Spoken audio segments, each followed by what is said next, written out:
സാംസ്കാരിക വകുപ്പിന്റെ office room number 350 Roshipal പോകേണ്ടതുണ്ട്. റോഷി, എന്താണ് സാംസ്കാരിക വകുപ്പ് റോഷി അറിയിച്ചിരിക്കുന്നത്? സ്മൃതി, ഒന്ന് ഇമെയിൽ വഴി 2:30 സാംസ്കാരിക വകുപ്പിൻ്റെ ഓഫീസിൽ രേഖകൾ സഹിതം, അതായത് ട്രഷറിയിൽ പണമൊടുക്കിയതിൻ്റെ പകർപ്പിന് വേണ്ടി പണമൊടുക്കിയതിൻ്റെ രേഖ, ചലാൻ, അതിനൊപ്പം തന്നെ സാംസ്കാരിക വകുപ്പ് നേരത്തെ കൈമാറിയ രേഖ, തിരിച്ചറിയൽ കാർഡ് അടക്കവുമായി 2:30 ഡെപ്യൂട്ടി സെക്രട്ടറി സാംസ്കാരിക വകുപ്പ് ഓഫീസിലേക്ക് എത്തി.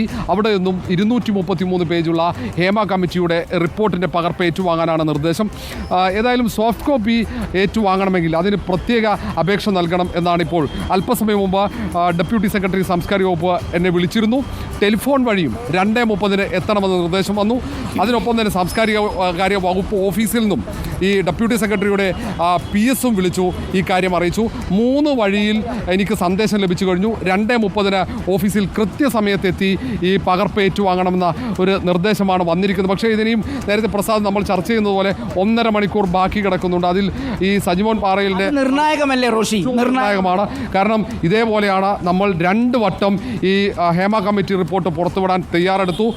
ഞാനും TV പ്രസാദ് അടക്കമുള്ള റിപ്പോർട്ട് 1:45 കോടതി തുടങ്ങും റോഷി. അതെ, 1:45 കോടതി തുടങ്ങും. പിന്നീട് വീണ്ടും 45 മിനിറ്റ് സമയമുണ്ട്. വേണമെങ്കിൽ ഇപ്പോഴും അവർക്ക് അതിൻ്റെ സോഫ്റ്റ് കോപ്പി ലഭ്യമാണ്. ഇതൊരു പ്രശ്നം തന്നെയാണ്. കാരണം എന്തിനാണ് 2:30 വരെ നീട്ടുന്നത് എന്ന ചോദ്യമുണ്ട്. നമ്മൾ ഇവിടെ തന്നെ നിൽക്കുകയല്ലേ. അവർ തത്സമയം റോഷിയെ കാണുകയാണ്. ഇവിടെ ഇതാ കണ്ടോൺമെന്റ് ഗേറ്റിൻ്റെ എടുക്കുന്ന 10 മീറ്റർ മാത്രം മാറി ഇവിടെ നിൽക്കുകയാണ്. എന്തിനാണ് 2:30 സ്മൃതി? അതിലൊരു സംശയമുണ്ട് തീർച്ചയായും. നേരത്തെ ശ്യാം പറഞ്ഞതുപോലെ 1:45 കോടതി തുടങ്ങി. ആ സമയത്ത് കോടതിക്ക് പരിഗണിക്കാൻ തോന്നിയാൽ, പുറത്ത് വിടരുതെന്ന് പറഞ്ഞാൽ ഈ 2:30 വീണ്ടും അസ്ഥാനത്താവുകയാണ്. റോഷി, സംശയമുണ്ടോ? ഇപ്പോൾ ഒരു സംശയവുമില്ല. അതിനുള്ള ഏക പരിഹാരം, ഇപ്പോൾ ഈ അപേക്ഷ നൽകിയ 8 പേർ, അവർ ഒരുപക്ഷെ സാംസ്കാരിക കാര്യ വകുപ്പ് പറയുക അവരിൽ പലരും സ്ഥലത്തില്ല എന്നാകും. എല്ലാവർക്കും ഒരേപോലെ കൊടുക്കണം. അതിനുള്ള ഏക വഴിയാണ് ഈ സോഫ്റ്റ് കോപ്പി, ഈ സ്കാൻ ചെയ്ത് വെച്ച PDF നേരെ ഇമെയിലിലേക്ക് അയക്കുക എന്നത്.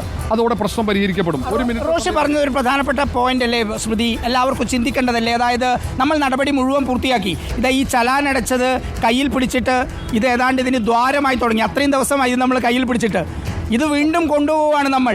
അതിന്റെ ആവശ്യമില്ല യഥാർത്ഥത്തിൽ. വിവരാവകാശ നിയമപ്രകാരമുള്ള നടപടികൾ മുഴുവൻ പരിഗണിക്കുന്നത് 1:45 പ്രസാദ്, 1:45 രഞ്ജിനിയുടെ ഹർജി പരിഗണിക്കുന്നത്. നമ്മൾ പറഞ്ഞതുപോലെ തന്നെ സംഭവിച്ചു സ്മൃതി. നമ്മൾ പറഞ്ഞതുപോലെ തന്നെ സംഭവിച്ചു. ഈ 2:30 അട്ടിമറി ഉണ്ടാകുമെന്ന് ഇപ്പോഴാണ് നമ്മൾ അറിയുന്നത്. ഹർജി എന്താകുമെന്ന് നമുക്കറിയില്ല. പക്ഷേ ഈ ഒരു ഇടവേള അത് നിർണായകം തന്നെയാണ്. പ്രത്യേകിച്ച് 4 വർഷത്തിലേറെ സർക്കാർ കൂട്ടിവെച്ച ഒരു റിപ്പോർട്ട് ഏറ്റവും പ്രധാനമാണ് സ്മൃതി. 4 വർഷം പൂഴ്ത്തിവെച്ച റിപ്പോർട്ടാണ്. ഏതെങ്കിലും സാധാരണക്കാരന്റെ വിഷയമല്ല. ഈ സോഫ്റ്റ് കോപ്പി ഇമെയിൽ വഴി കൈമാറുന്നതിന് സാങ്കേതികത്വത്തിന്റെ നൂലാമാലയാണ് സാംസ്കാരിക വകുപ്പ് ഡെപ്യൂട്ടി സെക്രട്ടറി പറയുന്നത്. കാരണം 699 രൂപ ഇപ്പോൾ തന്നെ ട്രഷറിയിൽ അടച്ചു.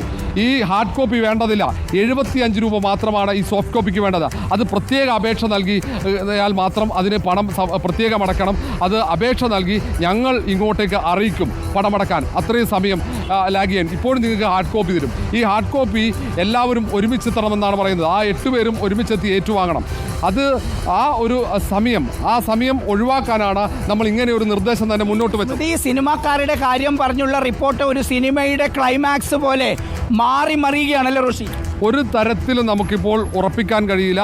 കൃത്യമായ ആശയക്കുഴപ്പമുണ്ട്, ആശങ്കയുമുണ്ട് ഈ റിപ്പോർട്ട് പുറത്തു വരുമോ എന്ന കാര്യത്തിൽ. കാരണം 1:45 ഹൈക്കോടതി അവിടെ തുടങ്ങുന്നു.